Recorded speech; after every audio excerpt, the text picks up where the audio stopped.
Hello दोस्तों, welcome to परीक्षा pro. एफआरएसआर के सीरीज में आज हम बहुत ही इंपॉर्टेंट रूल पढ़ेंगे। GPRA rule, general pool of residential accommodation. जो गवर्नमेंट क्वार्टर के जो भी रूल होते हैं वही सारा हमें पढ़ना है। टॉपिक काफी इंपॉर्टेंट है, दो तीन सवाल इससे आने की संभावना है। थोड़ा बड़ा टॉपिक है इसलिए 2 लेक्चर कम से कम लगेंगे। ठीक है, तो एक एक प्रोविजन को हम देखने की कोशिश करते हैं। कंटेंट काफी ज्यादा है, इसमें चीजें सिस्टमेटिक तरीके से अरेंज की गई हैं। एक दो बार अगर रिवीजन हो जाएगा तो चीजें आपको समझ में आ जाएगी। तो वन बाय वन करके हम चीजों को पढ़ते हैं। तो सबसे पहले तो जीपीआरए का फुल फॉर्म क्या होता है, तो general pool of residential accommodation. ठीक है, जीपीआरए रूल्स। सबसे पहले यही देखते हैं कि जीपीआरए के लिए एलिजिबिलिटी क्या है। तो कोई भी गवर्नमेंट एम्प्लॉय जो सेंट्रल गवर्नमेंट में अपॉइंट हुआ है और भी जो दिल्ली गवर्नमेंट के एम्प्लॉय होते हैं वो भी जीपीआरए के पूल के लिए जो है एलिजिबल होते हैं। तो कोई भी गवर्नमेंट एम्प्लॉय जो सेंट्रल गवर्नमेंट में अपॉइंट हुआ है वो जीपीआरए के तहत जो है गवर्नमेंट एकोमोडेशन के लिए एलिजिबल है। और कोई भी गवर्नमेंट एम्प्लॉय उसकी जो इंटाइटलमेंट होती है उसके पे लेवल के हिसाब से होती है, उसके बेसिक पे वगैरह से नहीं। तो ये ध्यान देना है, 7th पे कमीशन के बाद जो गवर्नमेंट एम्प्लॉय की जो क्वार्टर को लेकर के इंटाइटलमेंट हो गई है वो उसके पे लेवल के अकॉर्डिंग हुई है। अभी हम देखेंगे आगे। एक इंपॉर्टेंट बात और जो आपको पता होनी चाहिए कि जो टेम्परेरी स्टेटस कैजुअल लेबर होते हैं, जिनके बारे में हमने पेंशन रूल में भी अच्छे से पढ़ा, लीव रूल में भी पढ़ा, वो भी गवर्नमेंट एकोमोडेशन के लिए एलिजिबल होते हैं। और टेम्परेरी स्टेटस कैजुअल लेबर को एमटीएस के इक्विवेलेंट माना जाता है गवर्नमेंट एकोमोडेशन के लिए। ठीक है, तो सारे गवर्नमेंट एम्प्लॉय गवर्नमेंट एकोमोडेशन के लिए एलिजिबल होते हैं, चाहे वो प्रोबेशन पे हो चाहे प्रोबेशन कंफर्म हो गया हो, वो गवर्नमेंट एकोमोडेशन के लिए एलिजिबल है। साथ ही साथ टेम्परेरी स्टेटस कैजुअल लेबर भी गवर्नमेंट एकोमोडेशन के लिए एलिजिबल है। इनका जो स्टेटस होता है वो एमटीएस इक्विवेलेंट होता है। तो एमटीएस का जो पे लेवल होगा उसके अकॉर्डिंगली इनके पे लेवल को मानते हुए इनके इंटाइटल्ड टाइप के गवर्नमेंट एकोमोडेशन इनको अलॉट किए जा सकते हैं। ठीक है, ये चीज। अब अगर हम देखें तो जीपीआरए के तहत जो गवर्नमेंट एकोमोडेशन है वो दिल्ली एनसीआर में है और साथ ही साथ 39 स्टेशन जो है पूरी कंट्री में 39 स्टेशन पे मौजूद है। और ये पूरा जीपीआरए के तहत जो भी गवर्नमेंट एकोमोडेशन होते हैं वो सब के सब डायरेक्टरेट ऑफ स्टेट जो कि ministry of housing and urban affairs के अंडर में आता है उसी के द्वारा मैनेज किया जाता है। ठीक है, ये चीज। अब हम देखते हैं इंटाइटलमेंट कि किस पे लेवल के गवर्नमेंट एम्प्लॉय की किस टाइप के गवर्नमेंट क्वार्टर की इंटाइटलमेंट होती है। जो गवर्नमेंट क्वार्टर है उसकी टोटल 11 सॉरी 11 कैटेगरी बनाई गई है। टाइप 1 से लेकर टाइप 8 तक जो है कि गवर्नमेंट क्वार्टर होते हैं। बीच में कुछ टाइप है जिसकी अलग अलग कैटेगरीज भी बनी हुई है। तो वन बाय वन करके हम देखते हैं। जो पे लेवल 1 का जो गवर्नमेंट एम्प्लॉय होता है, जो एमटीएस होते हैं, उनकी जो इंटाइटलमेंट है वो टाइप 1 की होती है। पे लेवल 2 से लेकर के 5 तक की इंटाइटलमेंट टाइप 2 के क्वार्टर की होती है। पे लेवल 6 टू 8 की इंटाइटलमेंट टाइप 3 के क्वार्टर की होती है। पे लेवल 9 टू 11 की इंटाइटलमेंट टाइप 4 के क्वार्टर की होती है। और पे लेवल 11 जो है इनकी इंटाइटलमेंट टाइप 4 एस यहाँ स्पेशल डिनोट करता है। ठीक है, तो टाइप 4 एस की जो इंटाइटलमेंट है वो लेवल 11 है। तो लेवल 11 के जो गवर्नमेंट एम्प्लॉय हैं उनकी जो इंटाइटलमेंट टाइप 4 में भी होती है और टाइप 4 एस के लिए भी वो इंटाइटल्ड होते हैं। होता क्या है, टाइप 4 में लेवल 9 से 11 सब लोग इंटाइटल्ड होते हैं, लेकिन टाइप 4 एस के लिए केवल लेवल 11 के जो है कि ऑफिसर इंटाइटल्ड होते हैं। जो लेवल 12 के जो ऑफिसर होते हैं वो टाइप 5 में दो कैटेगरी हो जाती है, 5A 5B। एंड 5A में 5A D2 होता है एंड 5B D1 होता है। इसको अच्छे से ध्यान रखिएगा क्योंकि डायरेक्ट यहां से सवाल पूछ लेता है। तो लेवल 12 की जो इंटाइटलमेंट है वो टाइप 5A D2 की इंटाइटलमेंट होती है। और लेवल 13 एंड 13A की जो इंटाइटलमेंट होती है वो टाइप 5B D1 की होती है। ठीक है, तो यहां से सवाल पूछ लेता है, तो ये ध्यान रहे। ठीक इसी तरह जो लेवल 14 के ऑफिसर की इंटाइटलमेंट वो टाइप 6 भी दो कैटेगरी में बटा हुआ है, 6A C2 and 6B C1। तो लेवल 14 के जो ऑफिसर होते हैं joint secretary and joint secretary level के, वो टाइप 6A C2 के लिए इंटाइटल्ड है। और लेवल 15 में जो इंडेक्स 1 to 4 के जो गवर्नमेंट एम्प्लॉय, जैसे जब हम पे फिक्सेशन पढ़ेंगे तो वहां देखेंगे इस तरीके का होता है। ये पे लेवल 15 है अगर तो यहाँ पे ये इस तरीके के इंडेक्स वैल्यू इस तरीके की लिखी होती है, ठीक है। तो अगर इसमें कुछ बेसिक पे होगा, इसमें उसका अगला इंक्रीमेंट, इसमें अगला इंक्रीमेंट, इसमें अगला, ऐसे ऐसे करके ये चीजें बढ़ती जाती हैं। तो अगर ये पे लेवल 15 है, तो जो 15 में 1 से लेके 4 तक, यहां तक के पे जो जो भी गवर्नमेंट एम्प्लॉय ड्रॉ कर रहे हैं, ठीक है, वो टाइप 6B/C1 के लिए एलिजिबल होते हैं, ठीक है। तो लेवल 15 में जो इंडेक्स 1 to 4, इंडेक्स ये हो गया 1 2 3 4, इस शुरू के ये 4 इंडेक्स में जो भी पे जिसका पे फिक्सेशन हुआ है और लेवल 15 में हुआ है, वो टाइप 6B/C1 के लिए इंटाइटल्ड होता है, ठीक है। अगला इसी में लेवल 15 में इंडेक्स 5 से लेके 8 तक के जो भी जिनका बेसिक पे है, क्योंकि वो इससे हायर बेसिक पे ड्रॉ करते हैं, ठीक है, उनकी, और लेवल 16 इनकी इंटाइटलमेंट टाइप 7 की होती है, एंड लेवल 17 एंड 18 जो कि सेक्रेटरी एंड कैबिनेट सेक्रेटरी की इंटाइटलमेंट होती है, वो लेवल 8 की होती है, ठीक है। तो ये इंटाइटलमेंट बहुत इंपॉर्टेंट है, इसको जरूर याद कर लीजिएगा, खासकर 4S एंड 5 वगैरह में जो ये बाइफर्केशन दिया हुआ है, ये कई बार इससे डायरेक्ट सवाल पूछ लिए जाते हैं। अब इसी तरह कुछ हॉस्टल एकोमोडेशन भी बने हुए हैं, उसकी इंटाइटलमेंट क्या है? तो पहला जो हॉस्टल एकोमोडेशन है वो सिंगल सूट हॉस्टल एकोमोडेशन है, जिसमें कुछ हॉस्टल विद किचन है और कुछ विदाउट किचन है। तो जो सिंगल सूट हॉस्टल के लिए एलिजिबल हैं, वो टाइप्स पे लेवल 6 एंड एबव के ऑफिसर उसके लिए इंटाइटल्ड होते हैं। पे लेवल 6 से नीचे के लोगों को हॉस्टल नहीं मिलता है, ठीक है, सिंगल सूट हॉस्टल भी उन्हें नहीं मिलता है। और जो डबल सूट का जो हॉस्टल होता है, वो पे लेवल 9 एंड एबव के ऑफिसर्स को इंटाइटलमेंट होती है। पे लेवल 9 से नीचे के गवर्नमेंट एम्प्लॉय या ऑफिसर्स जो है डबल सूट हॉस्टल के लिए भी इंटाइटल्ड नहीं होते, ठीक है। लेकिन कुछ गर्ल्स हॉस्टल भी बने हुए हैं, जिनको वर्किंग गर्ल्स हॉस्टल बोलते हैं। ये कोई भी लेडी गवर्नमेंट एम्प्लॉय, चाहे वो टाइप 1 की हो, चाहे टाइप 14 की, लेवल किसी भी जो है कि पे लेवल की गवर्नमेंट एम्प्लॉय हो, ठीक है, वो सब के सब इस वर्किंग गर्ल्स हॉस्टल के लिए एलिजिबल होते हैं। तो यहाँ ध्यान देने वाली बात है कि जो सिंगल सूट हॉस्टल है, चाहे विद किचन है चाहे विदाउट किचन है, पे लेवल 6 एंड एबव के लोग इंटाइटल्ड है। डबल सूट जो हॉस्टल है वो पे लेवल 9 एंड एबव के लोग इंटाइटल्ड हैं उसके। और वर्किंग गर्ल्स जो हॉस्टल है वो सारे लेडी गवर्नमेंट एम्प्लॉय, चाहे वो लेवल 1 में हो चाहे वो लेवल 18 में हो, सब सब उसके लिए इंटाइटल्ड होती है, ठीक है, ये चीज। अब आते हैं जो इंपॉर्टेंट चीज है, प्रियॉरिटी डेट, क्योंकि जो गवर्नमेंट अकोमोडेशन होता है वो प्रियॉरिटी के आधार पे एलोकेट होता है। जिसकी प्रियॉरिटी, जो प्रियॉरिटी में ज्यादा सीनियर होता है, उसको पहले प्रियॉरिटी मिलती है और उसको पहले अलॉटमेंट दिया जाता है। वो प्रियॉरिटी कैसे सेट की जाती है, ये रूल जानना बहुत जरूरी है। तो टाइप 1 से लेके 4 तक की प्रियॉरिटी का रूल अलग है, और टाइप 4S एंड एबव की प्रियॉरिटी का रूल अलग है। टाइप 1 से 4 तक की जो प्रियॉरिटी होती है, वो गवर्नमेंट एम्प्लॉय की गवर्नमेंट सर्विस में डेट ऑफ ज्वाइनिंग से दी जाती, जो है कि उनकी प्रियॉरिटी निकाली जाती है, ठीक है। तो date of joining in government service मतलब इनिशियली जब वो गवर्नमेंट में जब ज्वाइन किए, तो उनकी डेट ऑफ ज्वाइनिंग से उनकी जो है कि प्रियॉरिटी सेट की जाती है।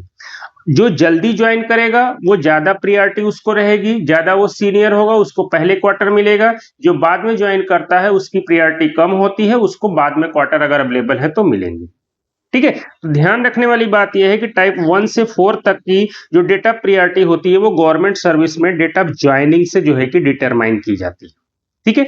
और ये टाइप 1 से लेके 4 तक के जो भी गवर्नमेंट एम्प्लॉय है, 1 वाला तो 1 के नीचे कोई ऑप्शन नहीं है उसके पास, लेकिन टाइप 2 से लेकर के 4 तक ये अपने इंटाइटल क्लास के साथ साथ 1 टाइप लोअर के लिए भी बिडिंग कर सकते हैं।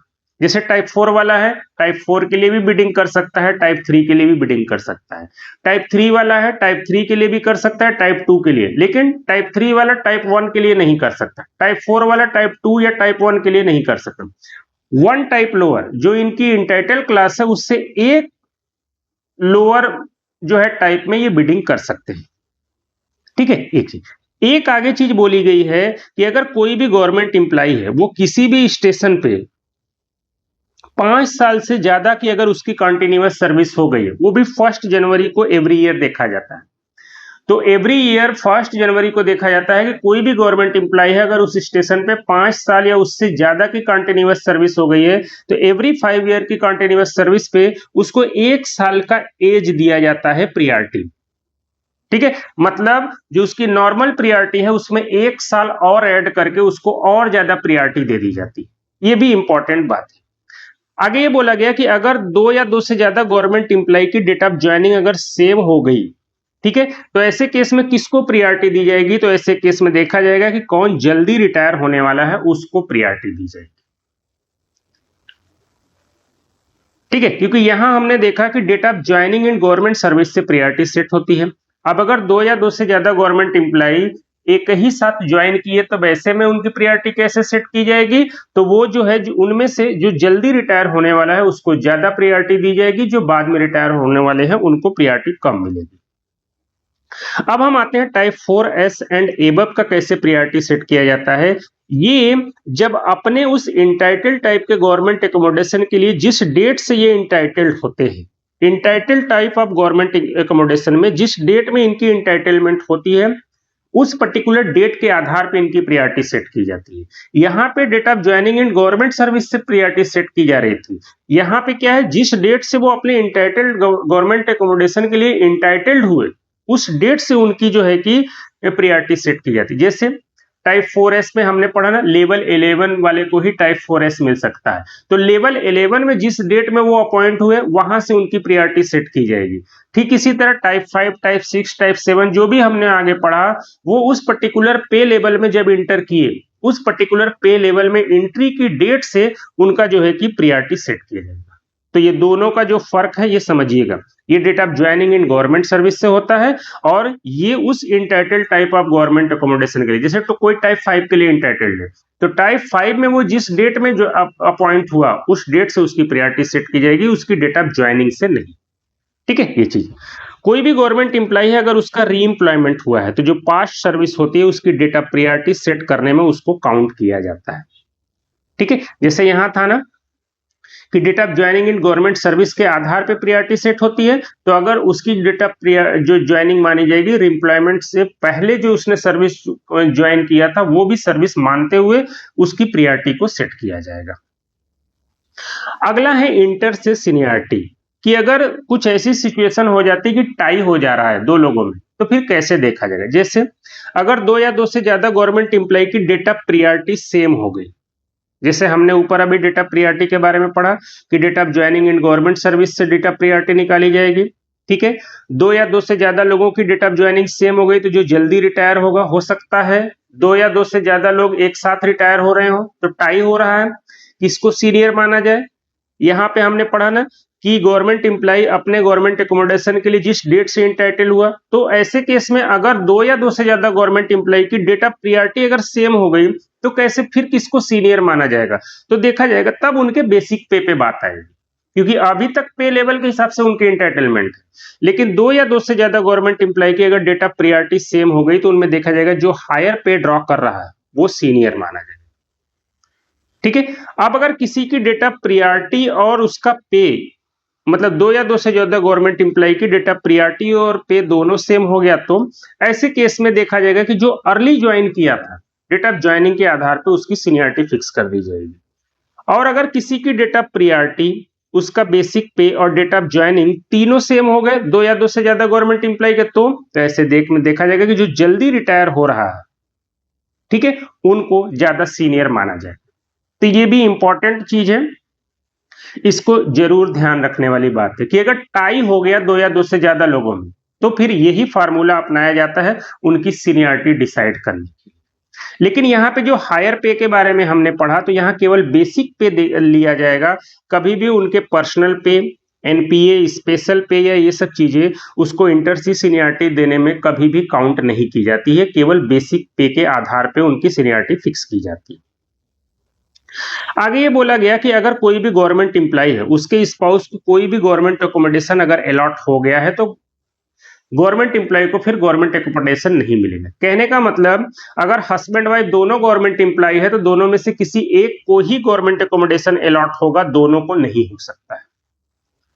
ठीक है, अब अगर दो गवर्नमेंट एम्प्लॉय थे, अभी उनकी शादी नहीं हुई, दोनों अलग अलग क्वार्टर उनको अलॉट था, दोनों ने शादी कर लिया अगर एक दूसरे से, मतलब शादी से पहले जो दो गवर्नमेंट एम्प्लॉय थे वो अलग अलग गवर्नमेंट एकोमोडेशन में रह रहे थे और अब उन्होंने शादी कर ली, तो शादी करने के बाद विद इन 1 मंथ में उन्हें एक क्वार्टर सरेंडर करना पड़ेगा, क्योंकि यहां हमने पढ़ा ना कि हस्बैंड वाइफ दोनों को दो क्वार्टर नहीं मिल सकते, एक ही क्वार्टर मिलेगा।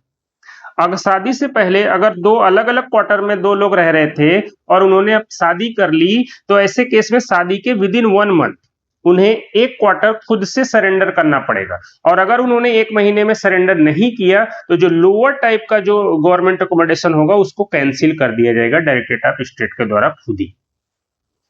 ठीक है, तो ध्यान रखने वाली बात ही। अब ये है कि गवर्नमेंट अकोमोडेशन अप्लाई कैसे किया जाता है, तो ये ऑनलाइन पूरा तरीका बना हुआ है। ई संपदा का पोर्टल है जो डायरेक्टरेट ऑफ स्टेट के द्वारा मैनेज किया जाता है। ई संपदा पोर्टल पे जाकर के अप्लाई किया जाता है। कोई भी गवर्नमेंट एम्प्लॉय है अगर उसकी रिटायरमेंट को 6 महीने बचे हैं तो वो गवर्नमेंट अकोमोडेशन के लिए अप्लाई नहीं कर सकता है। ठीक है, मतलब उसने पूरी सर्विस अगर गवर्नमेंट अकोमोडेशन के लिए अप्लाई नहीं किया या वो नहीं उसको मिल पा रहे थे, 6 महीने केवल रिटायरमेंट के बचे हैं, तो अब वो गवर्नमेंट अकोमोडेशन के लिए एप्लीकेशन नहीं डाल सकता। ठीक है, जो भी एप्लीकेशन बिडिंग डेट से पहले रिसीव हो जाते हैं, बिडिंग डेट जो होता है हर महीने की 1 तारीख से 9 तारीख तक गवर्नमेंट एम्प्लॉय गवर्नमेंट अकोमोडेशन के लिए बिडिंग कर सकता है। एवरी मंथ होता है 1 तारीख से 9 तारीख तक।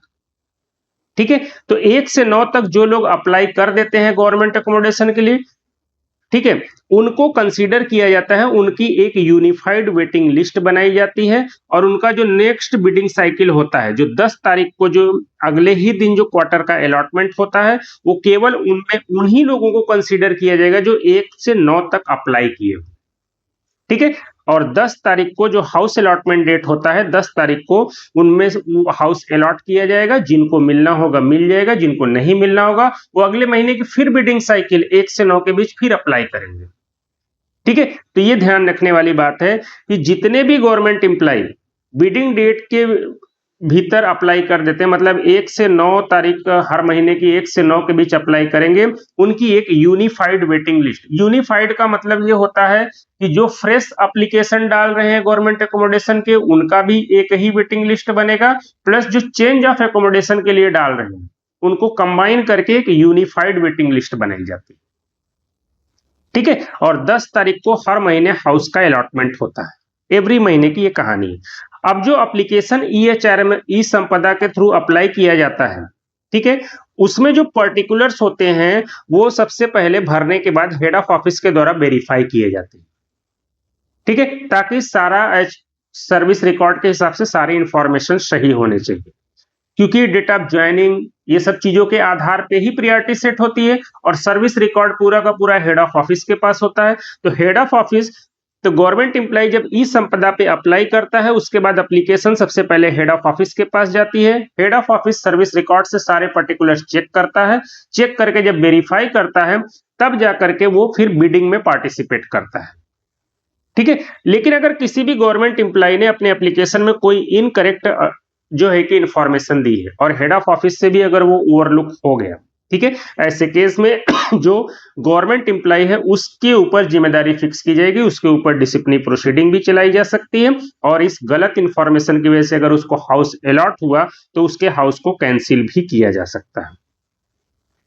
ठीक है, ये चीज भी ध्यान रखना। अब हम आते हैं वही प्रिपरेशन ऑफ वेटिंग लिस्ट, क्योंकि यूनिफाइड वेटिंग लिस्ट के बनाई जाती है और जो उसमें प्रियोरिटी में जो सबसे टॉप पे होता है, जो सीनियर होता है, उसको हमेशा हाउस अलॉटमेंट में प्रियोरिटी दी जाती है। ये वेटिंग लिस्ट कैसे बनाई जाती है थोड़ा सा ये देख लेते हैं। Preparation of waiting list, A unified waiting list for each type of government, her type के गवर्नमेंट जो है एकोमोडेशन के लिए एक यूनिफाइड वेटिंग लिस्ट बनाई जाती है। यूनिफाइड का मतलब क्या होता है, जो भी गवर्नमेंट एम्प्लॉय ने फर्स्ट टाइम एक तरीके से गवर्नमेंट एकोमोडेशन के अप्लाई किया वो भी इसी वेटिंग लिस्ट में रहेगा, और जो गवर्नमेंट एम्प्लॉय ऑलरेडी जिनके पास गवर्नमेंट एकोमोडेशन है उन्होंने चेंज के लिए अप्लाई किया किसी भी ग्राउंड पे, वो दोनों को मिला करके एक यूनिफाइड वेटिंग लिस्ट बनाई जाती है। दोनों की अलग अलग वेटिंग लिस्ट नहीं बनती है। ठीक है, तो सारे टाइप के गवर्नमेंट एकोमोडेशन की एक यूनिफाइड वेटिंग लिस्ट बनती है। लेकिन इसमें एक्सेप्शन भी है, टाइप 7 और टाइप 8 की यूनिफाइड वेटिंग लिस्ट नहीं बनती। ठीक है, टाइप 7 और टाइप 8 एक तरीके से ये सेक्रेटरी इक्विवेलेंट लोग हो गए, इनकी यूनिफाइड वेटिंग लिस्ट नहीं बनती। ठीक है, तो ये बात भी ध्यान रखने वाली बात है कि बाकी सारे टाइप के गवर्नमेंट एकोमोडेशन की यूनिफाइड वेटिंग लिस्ट बनती है, लेकिन टाइप 7 और टाइप 8 के गवर्नमेंट एकोमोडेशन की यूनिफाइड वेटिंग लिस्ट नहीं बनती। ठीक है, ये चीज आगे है। जो भी गवर्नमेंट एम्प्लॉय टाइप 5 या उससे ऊपर के लिए एलिजिबल है, ठीक है, तो जब उसकी वेटिंग लिस्ट बनेगी वो उसका बेलो टाइप, मतलब एक तरीके से वो अपनी इंटाइटल टाइप और नीचे के जिस टाइप के लिए वो एलिजिबल है, हर एक वेटिंग लिस्ट में उसका नाम आएगा। जैसे हम अभी आगे पढ़ेंगे कि जो टाइप 5 के जो गवर्नमेंट एम्प्लॉय है वो टाइप 4S तक अप्लाई कर सकते हैं। ठीक है, टाइप 8 वाला जो है ना, वो टाइप 4S से लेके टाइप 5, टाइप 6, टाइप 7 किसी में भी अप्लाई कर सकता है।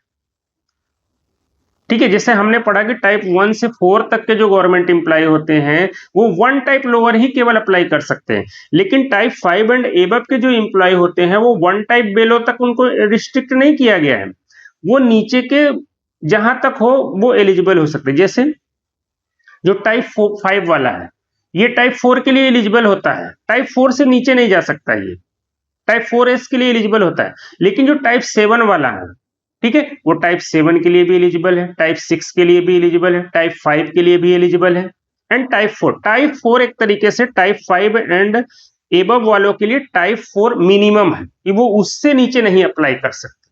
तो यही बात बोली गई है कि टाइप 5 एंड एबव के लोग ऑफिसर्स जिस भी टाइप में वो अप्लाई करेंगे वो सब के ऑल यूनिफाइड वेटिंग लिस्ट में, ठीक है, उनका नाम इंक्लूड किया जाएगा। लेकिन वही टाइप 2 से लेकर के 4S तक, ठीक है, हमने पढ़ा ना, ये केवल 1 टाइप बेलो में ही अप्लाई कर सकते हैं, या तो अपनी इंटाइटल टाइप में अप्लाई कर सकते हैं या अपने से एक टाइप बेलो। तो इनका जो यूनिफाइड लिस्ट बनेगा या तो इनकी इंटाइटल क्लास में बनेगा या एक टाइप बेलो में। इसको समझने की कोशिश करिएगा।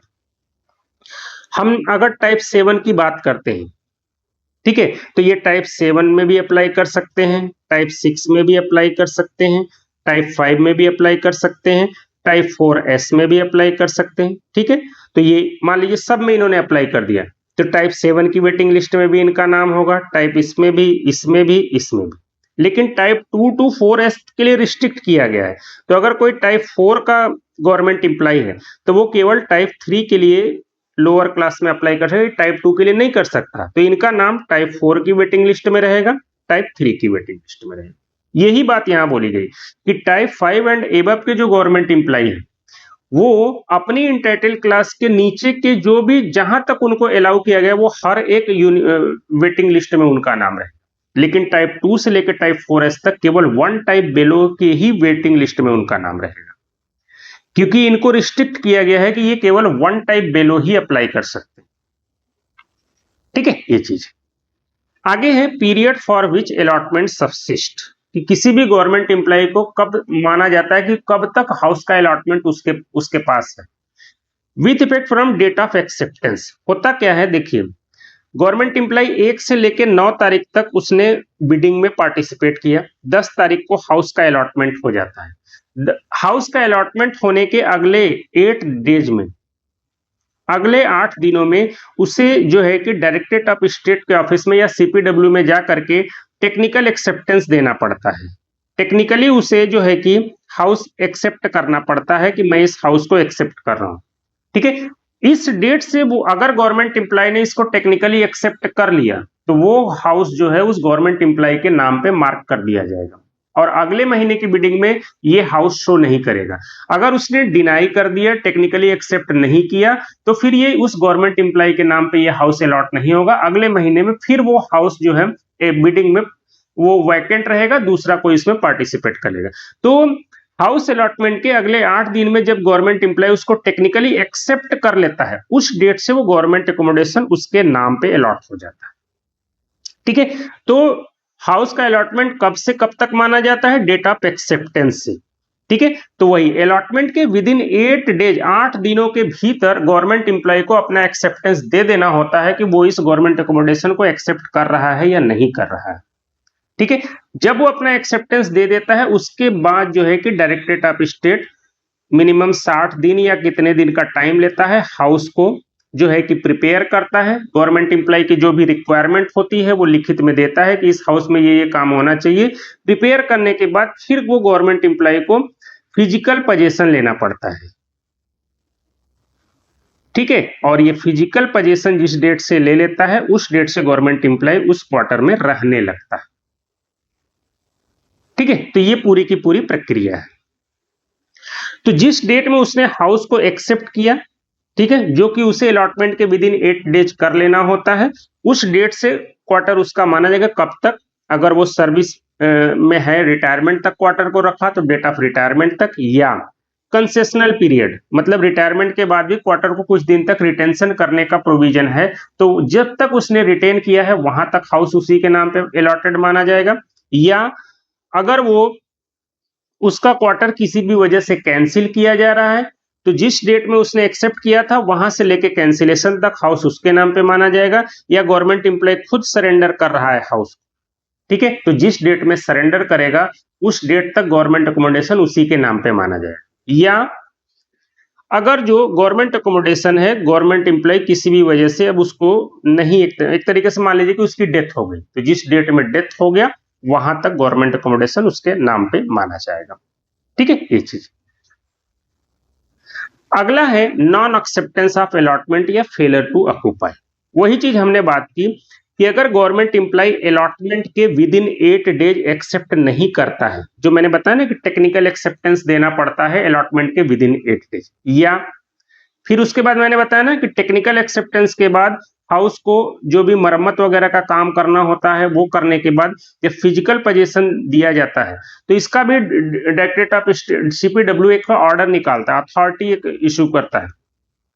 तो कोई भी गवर्नमेंट एम्प्लॉय अगर अलॉटमेंट के विद इन 8 डेज हाउस को एक्सेप्ट नहीं करता है अलॉटमेंट को, या जब उसको पोजीशन दिया गया उसके विद इन 5 डेज अगर वो पोजीशन नहीं लेता है, ठीक है, इन दो केसेज में उसको क्या किया जाता है, अगले 3 महीने के लिए बिडिंग में पार्टिसिपेट करने से उसको डीबार कर दिया जाता है। ये बड़ा इंपॉर्टेंट है कि अगर मान लीजिए किसी ने बिडिंग में पार्टिसिपेट किया, उसको हाउस अलॉट हो गया, उसको जो गया घर देखने उसको नहीं जमा, तो विद इन 8 डेज उसे या तो एक्सेप्ट करना है या तो डिनाई करना है, ठीक है।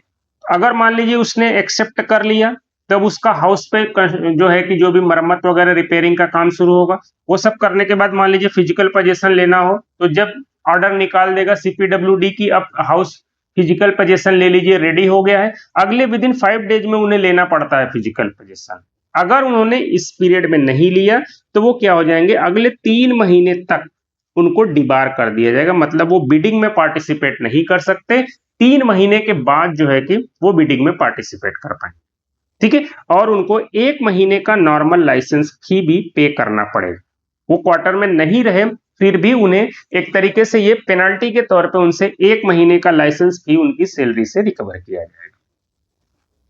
हालांकि ये बात बताई गई है कि ये जो विद इन 5 डेज या विद इन 8 डेज है, अगर किसी भी कारणवश मान लीजिए कोई गस्टेड हॉलीडे पड़ गया या कोई ऑफिशियल ऑफिस की तरफ से डिले हो गया, ये कुछ हो गया, तो इसके लिए गवर्नमेंट एम्प्लॉय रिक्वेस्ट भी कर सकता है और उसकी रिक्वेस्ट को रिकंसीडर भी किया जा सकता है।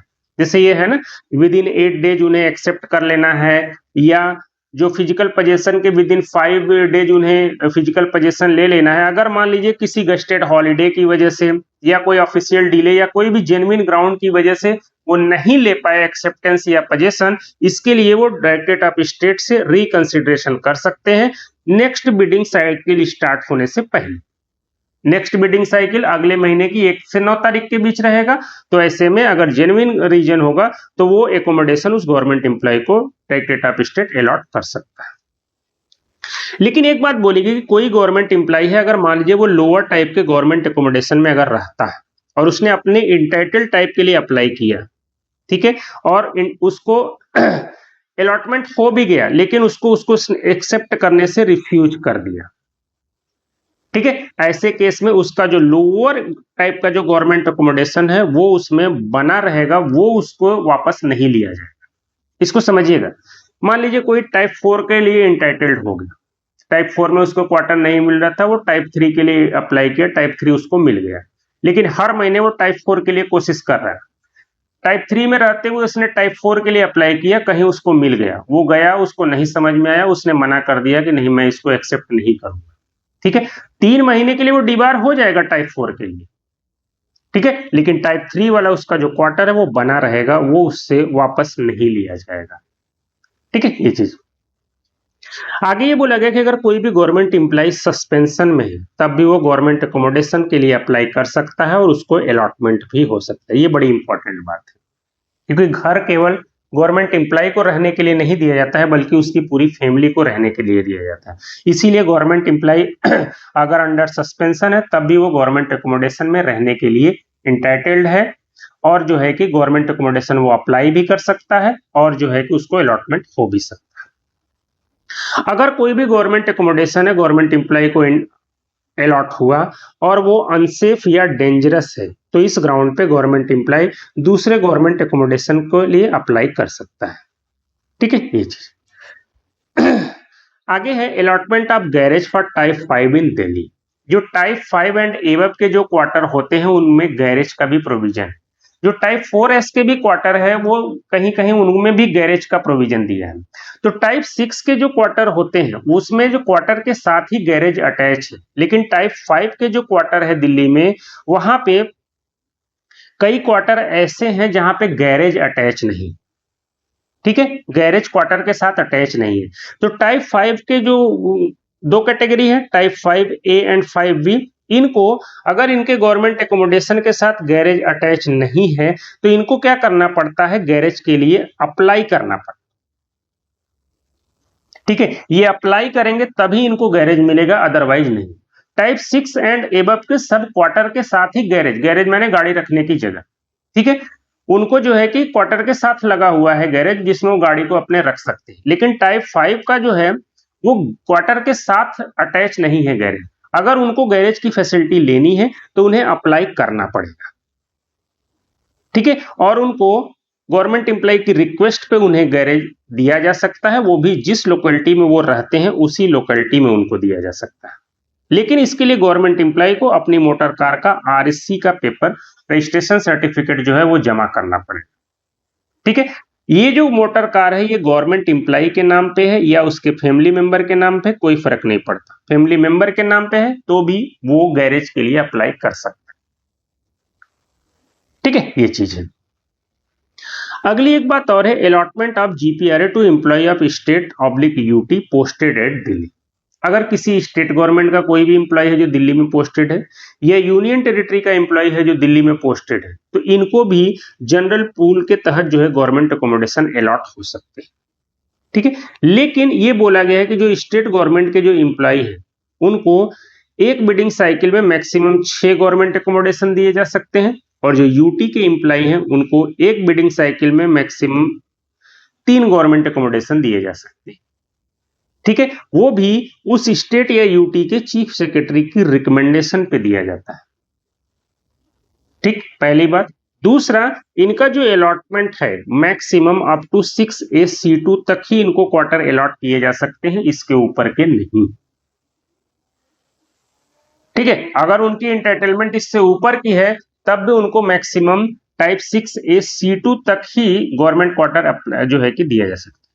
ये क्वार्टर इनके लिए ईयर मार्क नहीं रहेंगे, क्योंकि ईयर मार्क रखने से क्या होता है, वो क्वार्टर रिजर्व हो जाता है और वो वैकेंट भी जा सकता है। पता लगा चीफ सेक्रेटरी से कोई रिकमेंडेशन आई ही नहीं, तो इसीलिए इनके लिए क्वार्टर को ईयर मार्क नहीं रखा जाता है। जब चीफ सेक्रेटरी वगैरह से रिक्वेस्ट आ जाती है देन इसको जो है कि इसी रूल के तहत उनको वो क्वार्टर अलॉट कर दिया जाता है। ठीक है, ये चीज है। अगला है quarter to house owning employ, कि क्या मान लीजिए कि जिस स्टेशन पे गवर्नमेंट एम्प्लॉय पोस्टेड है वहां गवर्नमेंट एम्प्लॉय का अपना कोई खुद का मकान पहले से है, तो क्या वो गवर्नमेंट एकोमोडेशन के लिए एलिजिबल है कि नहीं, ये उसी के बारे में बात करता है। तो रूल ये कहता है कि कोई भी गवर्नमेंट एम्प्लॉय है अगर उसके पास अपना एक मकान है, चाहे उसके नाम पे है चाहे उसके फैमिली मेंबर के नाम पे, ठीक है, जहां पे गवर्नमेंट एम्प्लॉय पोस्टेड है वहां पे गवर्नमेंट एम्प्लॉय का अपना खुद का मकान है, चाहे उसके नाम पे चाहे उसके फैमिली मेंबर के नाम पे, ठीक है, तब भी वो गवर्नमेंट एकोमोडेशन के लिए अप्लाई कर सकता है और गवर्नमेंट एकोमोडेशन उसको अलॉट किया जा सकता है। एक चीज करना पड़ेगा कि जब वो गवर्नमेंट एकोमोडेशन के लिए अप्लाई करेगा तो उसमें एक कॉलम होता है, वो उसे फिल करके बताना पड़ेगा कि उसका अपना एक हाउस जो है पोस्टिंग स्टेशन पे है, जो उसके नाम या उसके फैमिली मेंबर के नाम पे। ये इंफॉर्मेशन जरूरी है डायरेक्टरेट ऑफ स्टेट के लिए, क्योंकि अगर कोई भी गवर्नमेंट एम्प्लॉय है, अगर उसका पोस्टिंग के स्टेशन पे कोई अपना गवर्नमेंट एकोमोडेशन है, तो भी वो गवर्नमेंट एकोमोडेशन तो उसको मिलेगा, लेकिन उससे इनहांस रेट ऑफ लाइसेंस फी लिया जाता है, नॉर्मल लाइसेंस फी नहीं।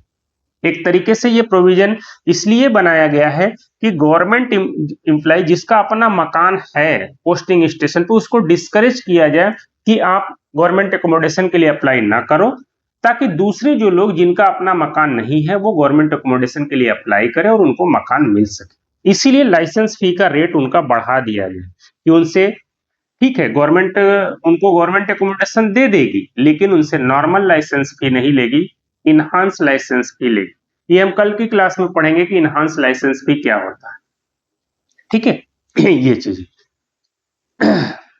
आगे ये बोला गया कि अगर कोई भी गवर्नमेंट एम्प्लॉय है, उसका जो है पोस्टिंग के स्टेशन पे या सटे हुए म्युनिसिपल एरिया में उसका अपना मकान है या फैमिली मेंबर के नाम पे कोई मकान है, ठीक है, तो वो किसी भी ग्राउंड पे एडहॉक अलॉटमेंट के लिए एलिजिबल नहीं। एडहॉक अलॉटमेंट सर्टेन ग्राउंड पे होते हैं, जैसे रिटायरमेंट के बाद या गवर्नमेंट एम्प्लॉय की डेथ के बाद क्वार्टर को रिटेन करने का प्रोविजन होता है। तो ऐसे गवर्नमेंट एम्प्लॉय जिनका की पोस्टिंग स्टेशन या आसपास की म्युनिसिपल एरिया में अपना मकान है, उनको रिटेंशन अलाउड नहीं। रिटायरमेंट के बाद तुरंत छोड़ना पड़ेगा या उनकी डेथ हो गई तो उनके फैमिली मेंबर को भी छोड़ना पड़ेगा, क्योंकि एडहॉक अलॉटमेंट के लिए एलिजिबल नहीं। एडहॉक अलॉटमेंट माने कि रिटायरमेंट के बाद जो 6 महीने का क्वार्टर रिटेंशन का प्रोविजन है या डेथ के बाद मैक्सिमम 2 साल तक क्वार्टर रिटेन किए जा सकते हैं, उसके लिए एलिजिबल नहीं। या किसी भी मेडिकल ग्राउंड पे ये क्वार्टर के एडहॉक अलॉटमेंट के लिए एलिजिबल नहीं है, या अगर डिसेबल्ड है तो इसके लिए भी ये एलिजिबल नहीं। ठीक है ये चीज। लेकिन अगर कोई मिनिस्टर या डिग्नेटरी या कोई वीआईपी है, उसके पर्सनल स्टाफ में अगर कोई भी गवर्नमेंट एम्प्लॉय पोस्टेड है, ठीक है, और उसका पोस्टिंग के स्टेशन पे या आसपास के म्युनिसिपल एरिया में उसका मकान है, चाहे उसके नाम पे चाहे उसके फैमिली मेंबर के नाम पे, ठीक है, तो ऐसे केस में उसे एडहॉक अलॉटमेंट अलाउड है इन सारे सिचुएशन में, लेकिन वन टाइप बेलो, जो उसकी नॉर्मल इंटाइटलमेंट है उससे एक टाइप बेलो ही उसको जो है कि अलाउड। ठीक है ये चीज। अब ये देख लेते हैं कि सर्टेन कैटेगरी के गवर्नमेंट जो ऑफिसर होते हैं उनका सेपरेट पूल होता है, रिजर्व पूल एक तरीके से कह सकते हैं। कौन कौन होते हैं वो देख लेते हैं। पहला लेडीज पूल होता है, ठीक है, जिसमें सारी लेडीज गवर्नमेंट एम्प्लॉय उसके लिए एलिजिबल होती हैं, वो अप्लाई कर सकती हैं, उनकी सीनियरिटी के हिसाब से उनको जो है कि वो क्वार्टर जो है कि दिया जाता है। एक होता है lady officers pool. Ladies pool अलग है, लेडी ऑफिसर्स पूल अलग है।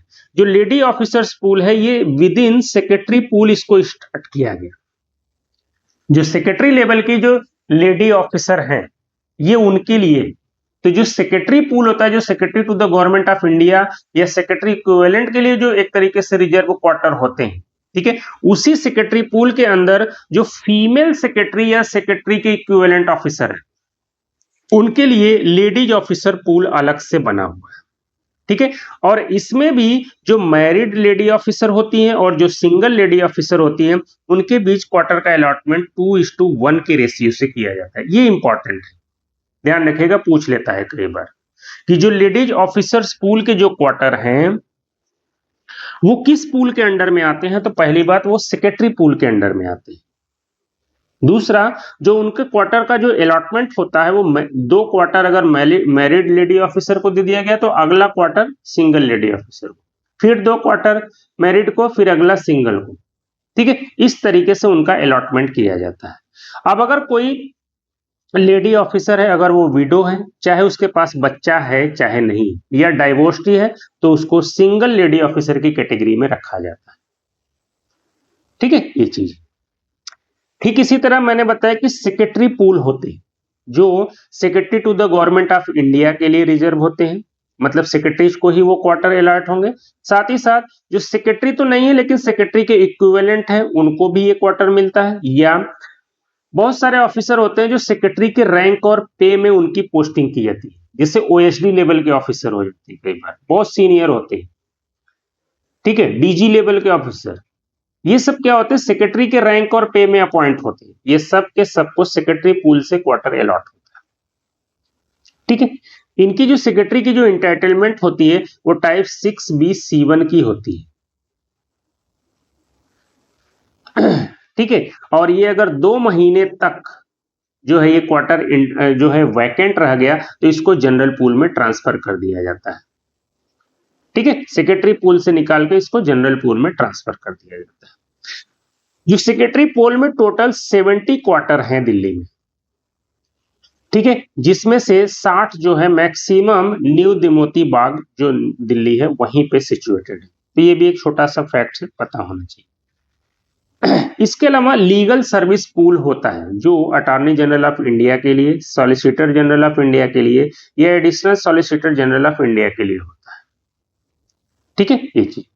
अगला है ट्रांजिट हॉस्टल पूल, जो सेंट्रल स्टाफिंग स्कीम में जो डेपुटेशन पे डिप्टी सेक्रेटरी या डायरेक्टर आते हैं, ठीक है, आते ही तुरंत तो क्वार्टर उनको मिल नहीं जाएगा, क्वार्टर के लिए अप्लाई करेंगे, हो सकता है वेटिंग हो, टाइम लग सकता है, लेकिन ये नॉर्मली आउट आउट स्टेशन से आते हैं तो इमीडिएटली इनके रहने का अरेंजमेंट करना जरूरी होता है। इसीलिए एक ट्रांजिट हॉस्टल पूल बनाया गया है जिसमें जो सेंट्रल स्टाफिंग स्कीम के जो डिप्टी सेक्रेटरी या डायरेक्टर लेवल के ऑफिसर है वो इसके लिए एलिजिबल। इसका अलॉटमेंट मैनुअली होता है और ये मैक्सिमम 6 महीने तक के लिए ही ये अलॉट किया जा सकता है। इस 6 महीने के पीरियड में इनका जो अपना जो जीपीआरए के तहत ये अप्लाई करते हैं और अकॉर्डिंगली उनको क्वार्टर मिल जाएगा, वो इस ट्रांजिट हॉस्टल पूल को छोड़ करके अपने क्वार्टर में शिफ्ट हो जाते हैं। ठीक इसी तरह जो सुप्रीम कोर्ट के लीगल सर्विस कमेटी के जो स्टाफ है उनका भी अलग पूल होता है, ठीक है। साथ ही साथ जो प्राइम मिनिस्टर और वीआईपीज की इमरजेंसी मेडिकल रिलीफ टीम होती है, ठीक है, उसमें जो डॉक्टर या पैरामेडिकल स्टाफ होते हैं उनका भी अलग पूल होता है, ठीक है, ये चीज। अगला ये इंपॉर्टेंट है 8वीं नंबर कि जो मिनिस्टर या डिग्निटरीज के जो पर्सनल स्टाफ होते हैं इनका भी अलग पूल होता है, ठीक है। किसका कितना कोटा होता है ये जानना जरूरी है। इनका अलॉटमेंट आउट ऑफ टर्न होता है। पहली बात, आउट ऑफ टर्न का मतलब डेट ऑफ प्रायोरिटी से कोई लेना देना नहीं है, जिसके कोटे में वो चीज आ रही है वो अगर रिकमेंड कर देता है तो उनको अलॉट कर दिया जाएगा। इसी को आउट ऑफ टर्न, कि उनका टर्न आएगा तब तक वेट नहीं किया जाएगा, क्योंकि ये मिनिस्टर के या डिग्निटरीज के कोटा के भीतर आता है, उनकी रिकमेंडेशन जाएगी, वो उनको अलॉट कर दिया जाएगा, ठीक है। तो ये 2 कैटेगरी है, एक ये है कि आउट ऑफ टर्न अलॉटमेंट होगा और इंटाइटल टाइप का गवर्नमेंट एकोमोडेशन मिलेगा, और दूसरा कि आउट ऑफ टर्न अलॉटमेंट तो होगा लेकिन 1 टाइप बिलो जो है कि उनको अलॉट होगा। 1 बाय 1 देख लेते हैं। जो वाइस प्रेसिडेंट और वाइस प्रेसिडेंट सेक्रेटरीट के जो एम्प्लॉय होते हैं, तो वाइस प्रेसिडेंट को मैक्सिमम 7 जो है कि क्वार्टर, ठीक है, वो वाइस प्रेसिडेंट की रिकमेंडेशन पे उनको अलॉट किए जा सकते हैं। ठीक इसी तरह जो वाइस प्रेसिडेंट ही राज्यसभा के चेयरमैन होते हैं, ठीक है, तो in the capacity of chairman Rajya Sabha उनको मैक्सिमम 3 क्वार्टर जो है कि उनकी रिकमेंडेशन पे अलॉट किए जा सकते हैं। इसी तरह लोकसभा के स्पीकर के रिकमेंडेशन पे उनके मैक्सिमम 3 क्वार्टर अलॉट किए जा सकते हैं। कैबिनेट मिनिस्टर की रिकमेंडेशन पे maximum 3 quarter, minister of state जो होते हैं उनकी रिकमेंडेशन पे मैक्सिमम 2 क्वार्टर, और चीफ जस्टिस ऑफ इंडिया के रिकमेंडेशन पे मैक्सिमम 7 क्वार्टर अलॉट किए जा सकते हैं। और ये सारे के सारे इंटाइटल टाइप, जो भी उनकी इंटाइटलमेंट होगी जिस क्वार्टर के लिए, उसी इंटाइटल टाइप में ही उनको अलॉट किया जाएगा और आउट ऑफ टर्न अलॉटमेंट होगा, ठीक है। कुछ और डिग्निटरीज है जिनको आउट ऑफ टर्न अलॉटमेंट का प्रोविजन है, लेकिन 1 टाइप बिलो, मतलब जो उनकी इंटाइटलमेंट है उससे 1 टाइप बिलो। इसमें कौन है? नीति आयोग के वीसी वाइस चेयरमैन को 3 क्वार्टर इनकी रिकमेंडेशन पे अलॉट किए जा सकते हैं। राज्यसभा के डिप्टी चेयरमैन, इनकी रिकमेंडेशन पे 3 क्वार्टर को किए जा सकते हैं, और सुप्रीम कोर्ट के जज, इनकी रिकमेंडेशन पे 2 ऑफिसर्स को क्वार्टर जो है कि अलॉट किए जा सकते हैं, लेकिन ये तीनों को 1 टाइप बेलो मिलेगा, ठीक है, ये चीज। अगला है allotment of alternate government accommodation oblique regularisation of government accommodation in the name of certain person. ये क्या है सिनेरियो, इसको समझने की कोशिश करते हैं। मान लीजिए कोई गवर्नमेंट एम्प्लॉय था, उसको क्वार्टर अलॉट हो गया था, ठीक है, उसकी डेथ हो जाती है। अब उसी का कोई स्पाउस है जो क्वार्टर के लिए इंटाइटल्ड है, या उसका कोई वार्ड है, मतलब उसके सन या डॉटर इन लॉ, वो क्वार्टर के लिए इंटाइटलमेंट अलाउड है, ठीक है। तो अगर सेम इंटाइटलमेंट उनकी होगी तो जो क्वार्टर गवर्नमेंट एम्प्लॉय को मिला था वही उनको रेगुलराइज कर दिया जाएगा, ठीक है। उनकी स्पाउस या वार्ड की इंटाइटल मतलब वो डेटा प्रियरिटी से कोई मतलब नहीं, ठीक है। तो यही चीज है। या अगर उनकी इंटाइटलमेंट जो है गवर्नमेंट एम्प्लॉय जिसकी डेथ हुई उसके इक्विवेलेंट नहीं है, या तो उससे लोअर है या उससे हायर है, तो उनको दूसरा गवर्नमेंट अकोमोडेशन दिया जाए, ठीक है। डेटा प्रियरिटी को विदाउट कंसीडर किए हो, ध्यान रखिएगा। इस केस में उस जो उनकी स्पाउस या वार्ड है उनकी डेटा प्रियरिटी नहीं देखी जाती है, वो उनको जो है कि उनको गवर्नमेंट अकोमोडेशन या तो वही वाला रेगुलराइज कर दिया जाता है जिसमें गवर्नमेंट एम्प्लॉय रहता था, या दूसरा उनको अलॉट किया जाएगा, ठीक है। तो डिफरेंट डिफरेंट सिचुएशन है, देखते हैं। सबसे पहले in case of death of LRT, जिस भी गवर्नमेंट एम्प्लॉय को गवर्नमेंट एकोमोडेशन अलॉट था अगर उसकी डेथ हो जाती, ठीक है, ऐसे केस में अगर उसकी स्पाउस या उसका वार्ड, वार्ड माने बच्चे आते हैं जिसमें सन आएगा, डॉटर आएंगे एंड डॉटर इल्ला, अभी हम आगे पढ़ेंगे।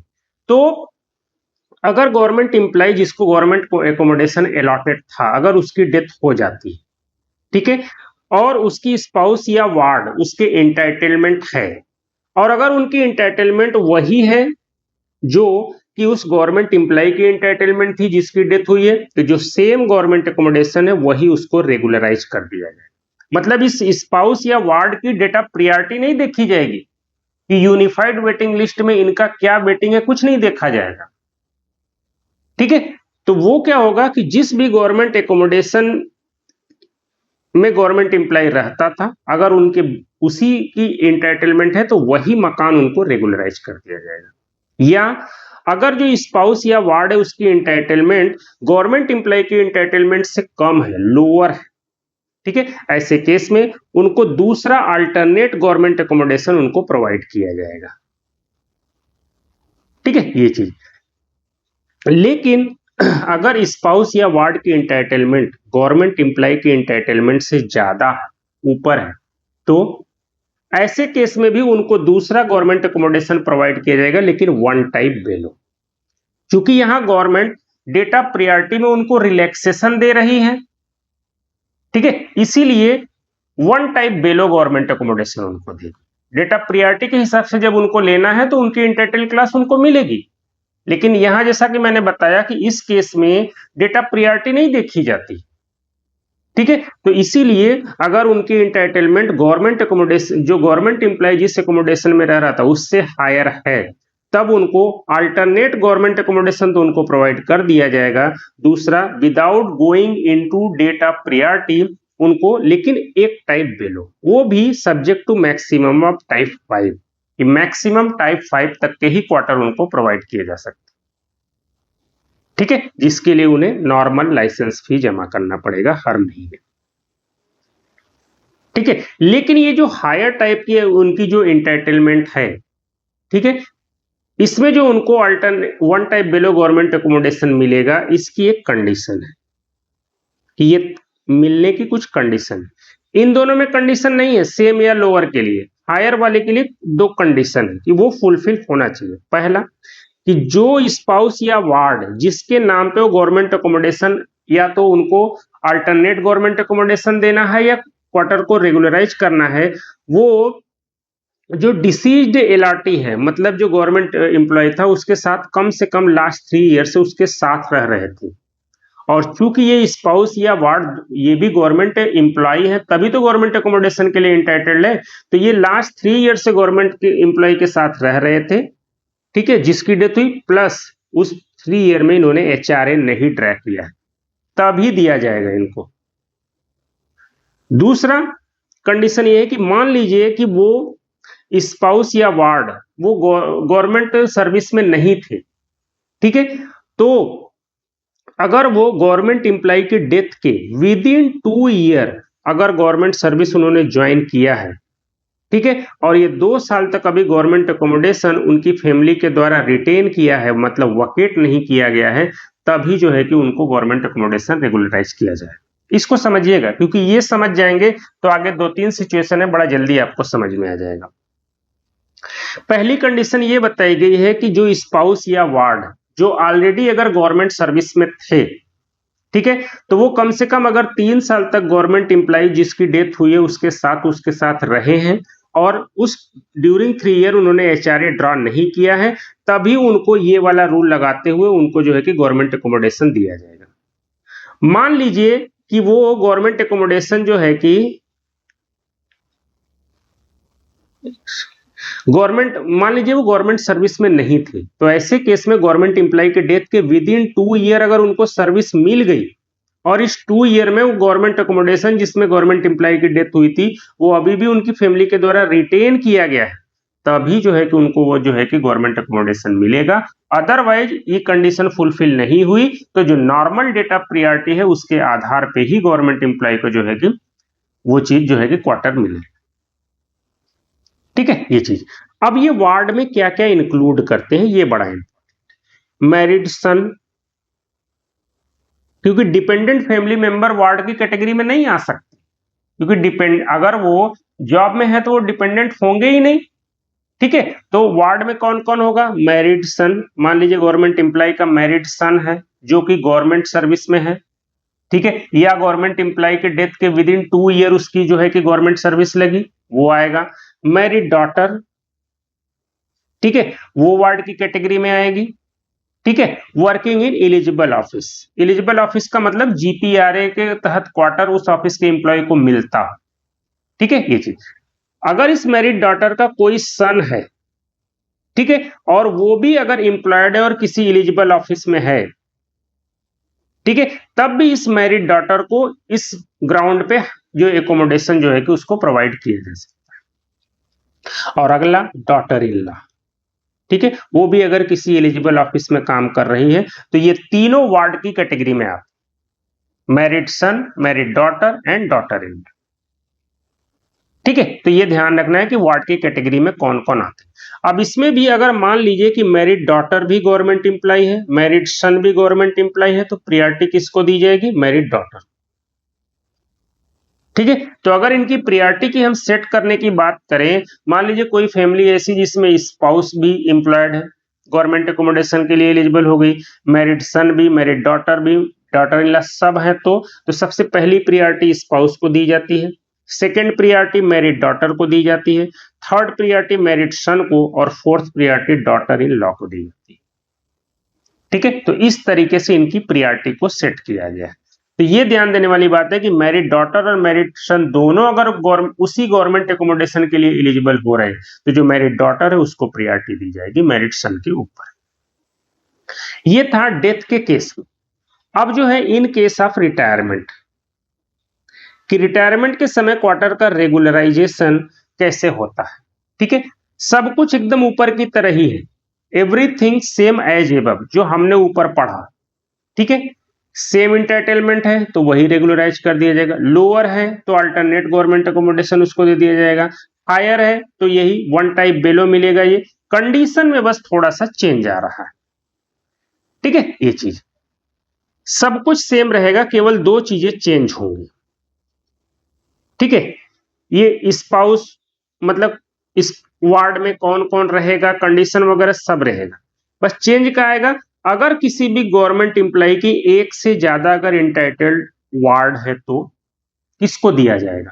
ऐसे केस में जो रिटायर्ड गवर्नमेंट एम्प्लॉय है उसको ऑप्शन एक्सरसाइज करना पड़ेगा, और जिस भी अपने सन को वो बोलेगा कि इनको मेरा गवर्नमेंट एकोमोडेशन रेगुलराइज कर दिया जाए, उसी को दिया जाएगा। एक डिफरेंस ये है। दूसरा, यहां पे जो हमने पढ़ा था ना कि गवर्नमेंट एम्प्लॉय डेथ के विद इन 2 ईयर जो है गवर्नमेंट सर्विस अगर ज्वाइन करे और गवर्नमेंट एकोमोडेशन अभी भी रिटेन किया गया तभी वो रेगुलराइज किया जाता है। यहां पे यही बोला गया है कि गवर्नमेंट एम्प्लॉय जो है मतलब उनका जो वार्ड है, जो एक तरीके से वार्ड है, जब तक क्वार्टर का रिटेंशन पीरियड है, उसी पीरियड में अगर उनको सर्विस उन्होंने ज्वाइन किया है और गवर्नमेंट अकोमोडेशन अभी भी वैकेट नहीं किया गया है, तभी उनको जो है कि वो रेगुलराइज किया जाता है। तो एक तरीके से जो इसमें चेंज है वो क्या है, मैं आपको बता दूं। ये वाला प्रोविजन एकदम वैसे ही है, कोई चेंज नहीं। इस वाले में चेंज हुआ है। यहां पे क्या था कि डेथ के विद इन 2 ईयर अगर उनको सर्विस मिलती, और वहां क्या है, क्वार्टर जब तक रिटेन किया गया है, अगर उस बीच उनको सर्विस में अपॉइंट हो गए, तब वो उसको रेगुलराइज कर सकते हैं। और दूसरा चेंज क्या है, एक से ज्यादा अगर उनके वार्ड इंटाइटल हो गए तो गवर्नमेंट जो रिटायर्ड गवर्नमेंट सर्वेंट है वो जिसको कहेगा उसी को वो चीज मिलेगा। ठीक है, ये चीज। ठीक इसी तरह ट्रांसफर के केस में भी क्वार्टर रिटेन रेगुलराइज करने का प्रोविजन, इसमें भी सब कुछ सेम है, केवल दो चीजें चेंज है, 2-3 चीज। पहला, इसमें रेगुलराइजेशन केवल स्पाउस के नाम पे होता है, वार्ड के नाम पे नहीं। इस केस में हमने देखा ना, स्पाउस और वार्ड दोनों के नाम पे रेगुलराइजेशन हो रहा है डेथ और रिटायरमेंट के केस में। ट्रांसफर के केस में जो रेगुलराइजेशन होता है वो केवल स्पाउस के नाम पे। पहली बात ये। दूसरा, गवर्नमेंट एम्प्लॉय जिसका ट्रांसफर हो गया है, इसको अगर वो अपनी स्पाउस के नाम पे इस क्वार्टर को रेगुलराइज कराना चाह रहा है, तो उसके नाम पे जो भी पेंडिंग ड्यूज है वो सबके सब क्लियर होने चाहिए। पहले ड्यूज क्लियर होंगे, उसके बाद ही क्वार्टर रेगुलराइज होगा। और जो क्वार्टर की जो इंटाइटलमेंट है वो जिस गवर्नमेंट एम्प्लॉय का ट्रांसफर हुआ है उसके पे लेवल से नहीं डिटरमाइन होगा, बल्कि किसके, स्पाउस के पे लेवल से। ये तो हर जगह वही है, कॉमन है। यहाँ पे भी तो हमने जो इंटाइटलमेंट देखा, सेम, लोअर है, हायर, तो ये स्पाउस या वार्ड की पे लेवल के साथ होगा। जो गवर्नमेंट एम्प्लॉय डेथ किया या जो रिटायर किया उसकी पे लेवल से उसका लेना देना नहीं। ठीक है, ये चीज है। अब जो है, जो क्वार्टर का जो रेगुलराइजेशन जो हमने ऊपर पढ़ा, इसकी कुछ कंडीशंस है। क्या कंडीशन है? पहली बात जो मैंने पहले ही बताया कि उनकी डेट ऑफ प्रियॉरिटी से कोई लेना देना नहीं। उनकी डेट ऑफ प्रियॉरिटी क्या है, कोई मतलब नहीं है। अगर गवर्नमेंट एम्प्लॉय की डेथ हो गई या उसका रिटायरमेंट हो गया या ट्रांसफर हो गया, तो उनको डेट ऑफ प्रियॉरिटी में उनकी पोजीशन क्या है, कोई लेना देना नहीं। उनके स्पाउस या वार्ड को जो है कि क्वार्टर रेगुलराइज कर दिया जाएगा। ठीक, पहली बात ये। दूसरा, जो क्वार्टर को रेगुलराइज करने का एप्लीकेशन सबमिट किया जाएगा, ये क्वार्टर जब तक रिटेन किया गया है उसी के बीच अप्लाई कर देना होगा, या कि जिस डेट में गवर्नमेंट मतलब स्पाउस या वार्ड का भारत सरकार में अपॉइंटमेंट हुआ उस डेट में जो बाद की डेट है उस डेट तक अप्लाई कर देना होता है। ठीक है, ये चीज। जो भी पेंडिंग ड्यूज है पुराने गवर्नमेंट एम्प्लॉय का जो उसमें रहता था वो क्लियर होने चाहिए पहले, उसके बाद ही रेगुलराइजेशन होगा। जो इंटाइटलमेंट होगा, जो मैंने पहले ही बता दिया कि जो स्पाउस या वार्ड जिनके नाम पे क्वार्टर का रेगुलराइजेशन होना है उनके पे लेवल से डिटरमाइन होगा। पहले कौन गवर्नमेंट एम्प्लॉय उसमें रहता था, जो रिटायर हो गया, डेथ हो गया, उसके पे लेवल से नहीं। ठीक है, और जो रेगुलराइजेशन किया जाएगा वो सेम एरिया में या नियर बाई एरिया में किया जाएगा। ठीक है, अगर मान लीजिए कि स्पाउस गवर्नमेंट सर्विस में नहीं है लेकिन उसका वार्ड गवर्नमेंट सर्विस में है और वार्ड के नाम पे अगर क्वार्टर का रेगुलराइजेशन किया जा रहा है, तो ये जो वार्ड है उसको एक अंडरटेकिंग देना पड़ेगा कि उसकी जो स्पाउस है, एक तरीके से उसकी मदर जो है या उसके फादर जो है वो भी उसके साथ ही रहेंगे उसी क्वार्टर में, तभी उस वार्ड के नाम पे उसका रेगुलराइजेशन किया जाएगा। ठीक है, ये चीज। अब कुछ सिचुएशन ऐसी है जब रेगुलराइजेशन अलाउड नहीं है। ठीक है, कब? कि अगर जो गवर्नमेंट एम्प्लॉय है जिसकी डेथ हो गई है, जो रिटायर हुई, ठीक है, अगर जो एलॉटी है जिसकी डेथ हुई है, जो मतलब जो गवर्नमेंट एम्प्लॉय जिसकी डेथ हुई या रिटायरमेंट हुआ उसके नाम पे या उसके किसी फैमिली मेंबर के नाम पे, अगर उसके प्लेस ऑफ पोस्टिंग में कोई उसके नाम पे अगर कोई हाउस है, तो ऐसे केस में ये जो हाउस का जो रेगुलराइजेशन नहीं किया जाएगा, क्योंकि मैंने बताया ना कि रेगुलराइजेशन में डेटा प्रियॉरिटी से कोई लेना देना नहीं। एक तरीके से ये आउट ऑफ टर्न जाके उनको अलॉट किया जा रहा है। तो यही बात बोली गई कि अगर मान लीजिए जो गवर्नमेंट एम्प्लॉय जिसकी डेथ हुई या जो रिटायर हुआ, ठीक है, उसके नाम पे या उसके किसी भी फैमिली मेंबर के नाम पे उसकी प्लेस ऑफ पोस्टिंग में कोई ऑलरेडी हाउस है, ठीक है, तो ऐसे केस में उसके स्पाउस या वार्ड को क्वार्टर रेगुलराइज तो किया जाएगा लेकिन एज पर डेटा प्रियॉरिटी। ठीक है, क्योंकि इसके पहले जो हमने पढ़ा उसमें हमने यही पढ़ा, irrespective of date of priority, मतलब यहां डेट ऑफ प्रियॉरिटी का कोई लेना देना नहीं, लेकिन इस सिचुएशन में उनकी डेट ऑफ प्रियॉरिटी देखी जाएगी। अगर डेट ऑफ प्रियॉरिटी में उनको वो क्वार्टर रेगुलराइज हो सकता है तो दिया जाएगा, नहीं हो सकता है तो नहीं दिया जाएगा। ठीक है, अगली बात ये बोली गई है कि जो भी गवर्नमेंट एकोमोडेशन में जो भी गवर्नमेंट एम्प्लॉय रहता था, अगर वो किसी भी वजह से गवर्नमेंट क्वार्टर के लिए इनएलिजिबल हो गया है तो उसके स्पाउस या वार्ड के नाम पे उस क्वार्टर को रेगुलराइज नहीं किया जाएगा। ठीक है, और तीसरा, अगर गवर्नमेंट एम्प्लॉय ने रिजाइन कर दिया है, ठीक है, तो ऐसे केस में क्या होगा कि उसके स्पाउस या वार्ड के नाम पे गवर्नमेंट एकोमोडेशन का रेगुलराइजेशन नहीं किया जाएगा। ठीक है, ये चीज है। अगली एक चीज है रेगुलराइजेशन ऑफ अलॉटमेंट और रीट्रांसफर टू लास्ट पोस्टिंग स्टेशन। मान लीजिए कोई एक पोस्टिंग स्टेशन ए था, गवर्नमेंट एम्प्लॉय का ट्रांसफर हो गया बी स्टेशन पे। हम आगे जब कल की लेक्चर में पढ़ेंगे कि ट्रांसफर होने पे भी गवर्नमेंट एम्प्लॉय को जो ए स्टेशन पे अगर कोई गवर्नमेंट एकोमोडेशन उसके पास था वो उसको रिटेन कर सकता है। मान लीजिए ए से वो बी पे ट्रांसफर हुआ, बी में गया और इस क्वार्टर को वो रिटेन किया हुआ है, और जितने दिन तक रिटेन किया है वापस उसका बी से ए पे फिर से ट्रांसफर होगा, तो आने के बाद क्या ये जो गवर्नमेंट एकोमोडेशन जिसको वो रिटेन किया है वही उसको मिल सकता है कि नहीं, इसी के बारे में हम पढ़ना चाह रहे हैं। ठीक है, ये चीज तो यही बोल रहा है कि जो भी गवर्नमेंट एकोमोडेशन उसके लास्ट पोस्टिंग स्टेशन पे था, अगर उसको उसने रिटेन किया हुआ है, ठीक है, और रिटेंशन के पीरियड में ही उसका दोबारा रीट्रांसफर होकर के वो इसी स्टेशन पे वापस आ गया, तो ऐसे केस में वही गवर्नमेंट एकोमोडेशन उसको रेगुलराइज कर दिया जाएगा। ठीक, दूसरा, अगर उसका ट्रांसफर रिटेंशन पीरियड के बियॉन्ड जाकर के उसका रीट्रांसफर हुआ, ठीक है, और उसने गवर्नमेंट एकोमोडेशन को अभी भी रिटेन किया हुआ है, ऐसे केस में सेम गवर्नमेंट एकोमोडेशन उसको दिया जा सकता है, लेकिन as per date of priority दिया। दोनों के बीच का डिफरेंस समझिए। पहले में ये है कि अगर रिटेंशन पीरियड में वो उसका रीट्रांसफर हो गया और वो फिर से वापस आ गया ओल्ड स्टेशन पे, ठीक है, तो कुछ देखा नहीं जाएगा और वही गवर्नमेंट एकोमोडेशन उसको अलॉट कर दिया जाएगा। अगले में ये बोलता है कि रिटेंशन पीरियड के बियॉन्ड जा करके वो एक तरीके से हायर लाइसेंस फी दे करके क्वार्टर को अभी भी रिटेन किया हुआ है और अब वो वापस आता है, तो ऐसे केस में अगर वो सेम गवर्नमेंट एकोमोडेशन उसको तभी अलॉट किया जाएगा अगर वो जो डेट ऑफ प्रियॉरिटी के आधार पर वो उस क्वार्टर के लिए एलिजिबल है तभी। ठीक है, ये चीज। अगला है सरेंडर ऑफ गवर्नमेंट एकोमोडेशन, कि अगर किसी भी गवर्नमेंट एम्प्लॉय को कोई गवर्नमेंट एकोमोडेशन मिला है तो वो क्या उसको सरेंडर कर सकता है जब उसका मन करे, एनी टाइम। लेकिन अगर वो गवर्नमेंट एकोमोडेशन को सरेंडर कर देता है तो उस स्टेशन पे अगले 1 साल तक वो अलॉटमेंट के लिए कंसीडर नहीं किया जाएगा, मतलब वो 1 साल के लिए डिबार है।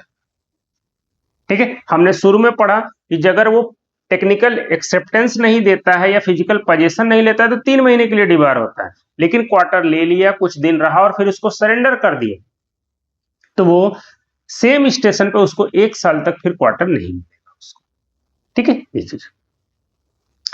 अगला है ad hoc allotment to handicapped employ.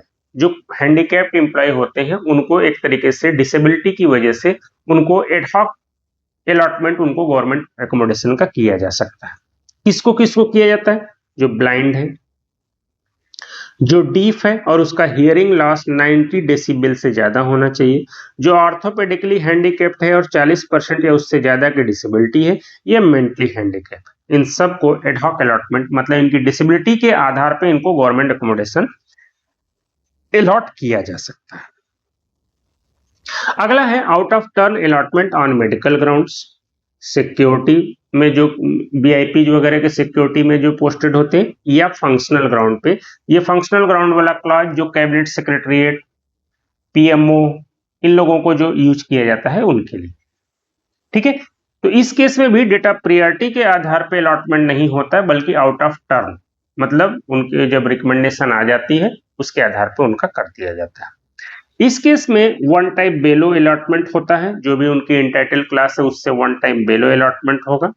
और ये मेडिकल ग्राउंड पे, सिक्योरिटी के ग्राउंड पे और फंक्शनल ग्राउंड पे जो आउट ऑफ टर्न अलॉटमेंट करना है, एक साल में जो क्वार्टर की जो पूरी वैकेंसी है, एवरी जो है कि इस टाइप में उसका 5% क्वार्टर रिजर्व रखा जाता है।